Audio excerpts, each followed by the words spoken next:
will get into our last big premiere of this week. It's actually an independent movie released by Breaking Glass Pictures. Breaking Glass Pictures has been really good to us, or they've been very willing to work with us, as has been IFC. I think IFC did your movie, right?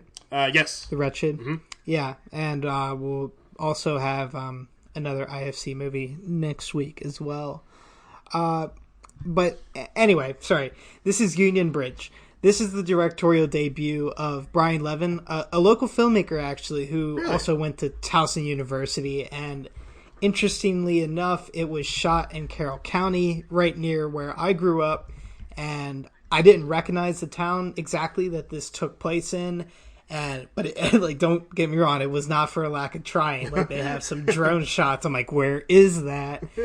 I couldn't figure it out. And then you're like, oh, wait, there's a place called Union Bridge. And if you want to, that's the name of the town in the movie. Can you look up real quick to see if that's like actually a place? Yeah. You go to the review. I'll look it up. Yeah, cool. But you know, like, maybe it was for the best that I didn't recognize the town because, you know, whatever, get that distance from the story.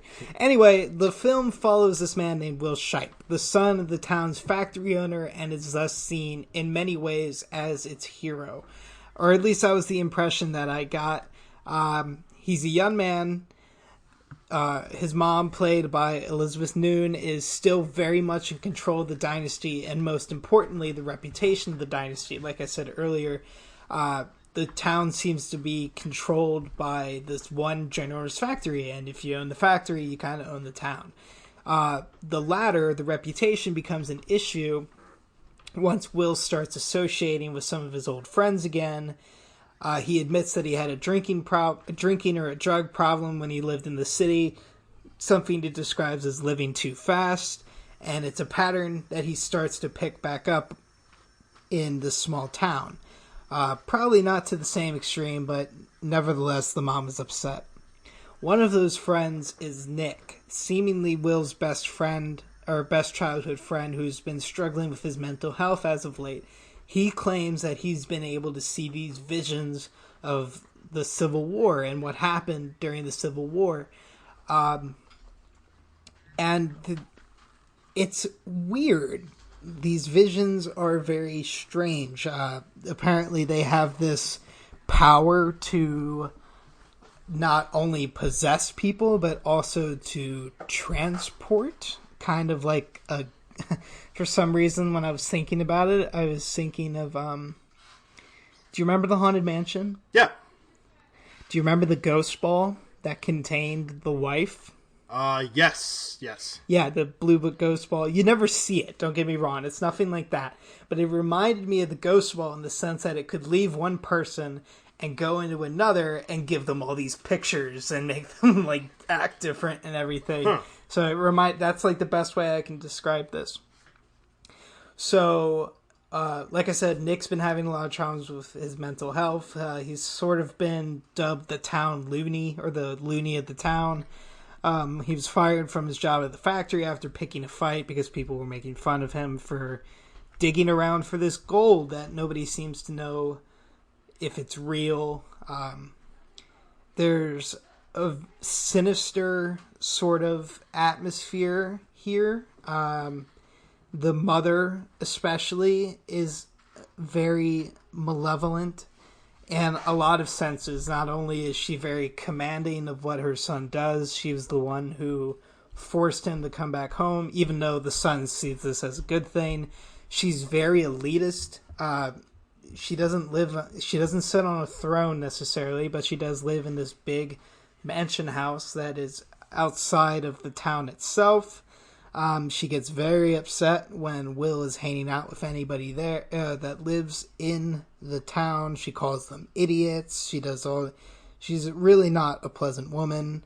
But she also, like I said earlier, she's in charge of the Shipe dynasty. And when all this conversation about gold starts to come up, she becomes very protective and is like, you need to relax with that gold talk.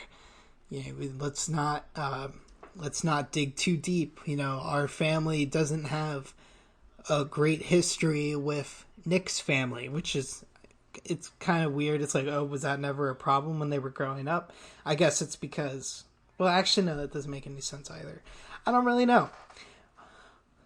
If it wasn't a problem for the mom when Will was friends with Nick as kids, it does become a problem once Nick starts courting. I don't want to call it dating because I don't know if they ever get. I don't know if they ever get to that point. They do hold hands and kiss at one point. I guess they're dating, but I'll call it courting.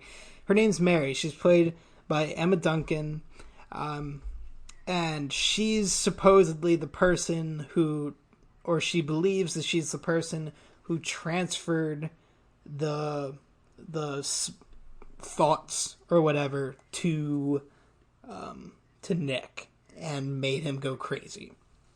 So there's some guilt there.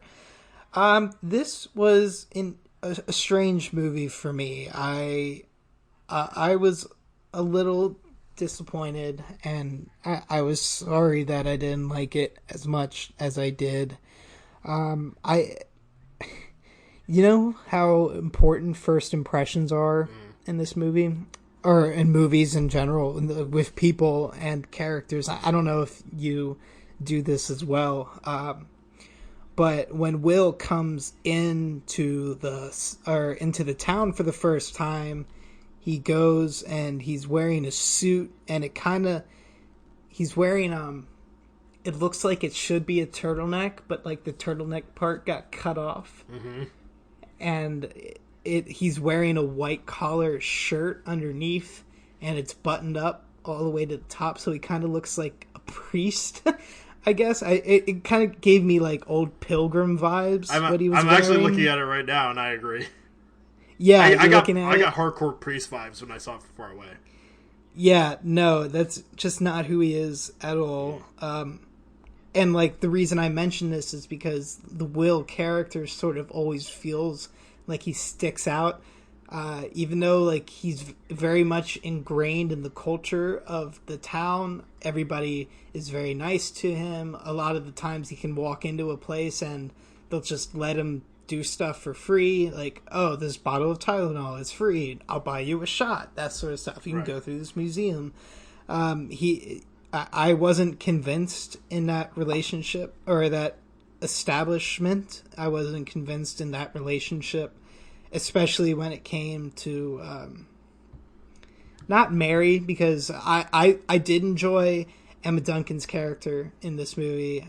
She seemed to be the most complicated to me and the most emotional, and the easiest way to access the emotion of the piece, therefore. This is pegged as a thriller, and if it is a thriller, it is probably as slow a thriller as I have seen in a long time. Lacking in the thrills.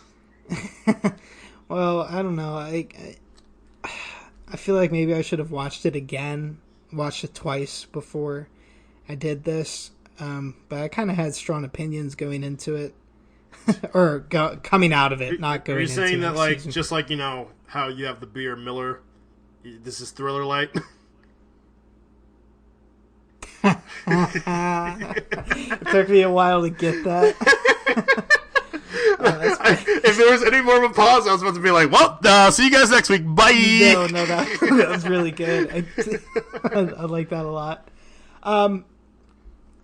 You know, it's not for the sake of trying. I think the script struggles in certain instances to establish drama, or not drama, but to establish the tension. Yeah, like I suggested earlier, the mom is starting to hold a secret that she wants very desperately to keep, and I found that a lot of the scenes with her conniving felt a lot. It felt, the dialogue and the presentation of the dialogue felt very gossipy, and especially when it came to her trying to unwind Will's relationship with Mary.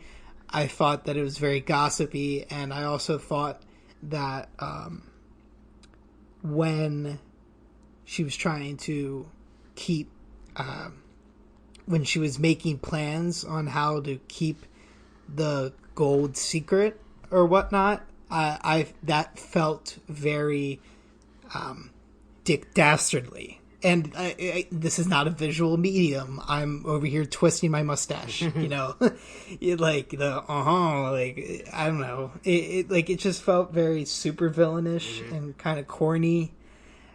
And it's a shame because I didn't think the story. I didn't think it was a bad story. You got themes of obsession here. There's a religious aspect, sort of, but you also got the questions of mental health and guilt and family.